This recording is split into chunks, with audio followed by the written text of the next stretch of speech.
And when they asked Khalid Sheikh Mohammed about this courier, and don't forget, Khalid Sheikh Mohammed had been waterboarded 183 times, Khalid Sheikh Mohammed lied to them and said, you know, this person's not very important, was kind of dismissive.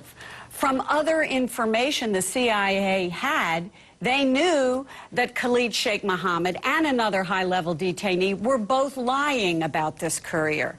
And the information they had on the courier was from people who were not tortured.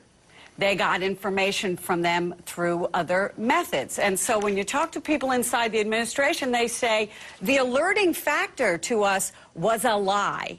And we knew it was a lie from other methods. And so they say this has absolutely nothing to do with the effectiveness of torture.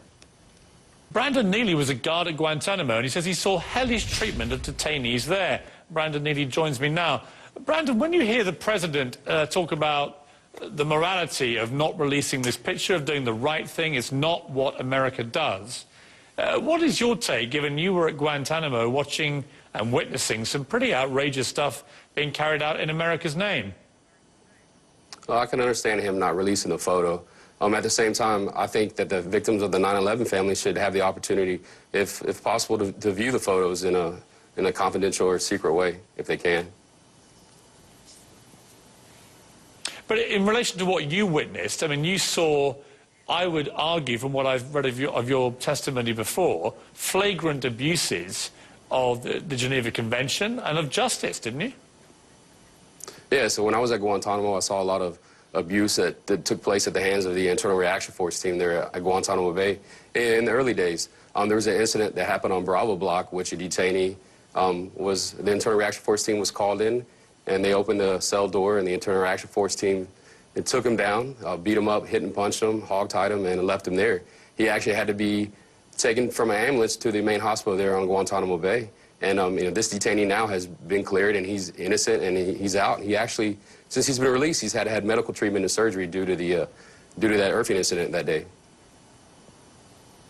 I mean, from everything that you saw, do you think that torture in any guise, whether it's, you know, semi-permissible like waterboarding, does it ever work from what you saw? No, I firmly believe torture is a betrayal of the American values. I mean, you can't stoop to the level of the terrorist groups and throw out the principles and the values that America stands for just because that's what they're doing. You know, our government stands in front of a podium and condemns other countries for torture and abuse on their people and their prisoners. It's really time that we quit talking the talk and walk the walk and do what we want other countries to do. I think, you know, lately people seem to think waterboarding is the thing to do, but it seems that people forgot that the Reagan administration in the 80s actually prosecuted a sheriff here in Texas and his deputies for waterboarding a suspect. Brandon Neely, thank you. We'll take a short break now, and we'll be back in a moment.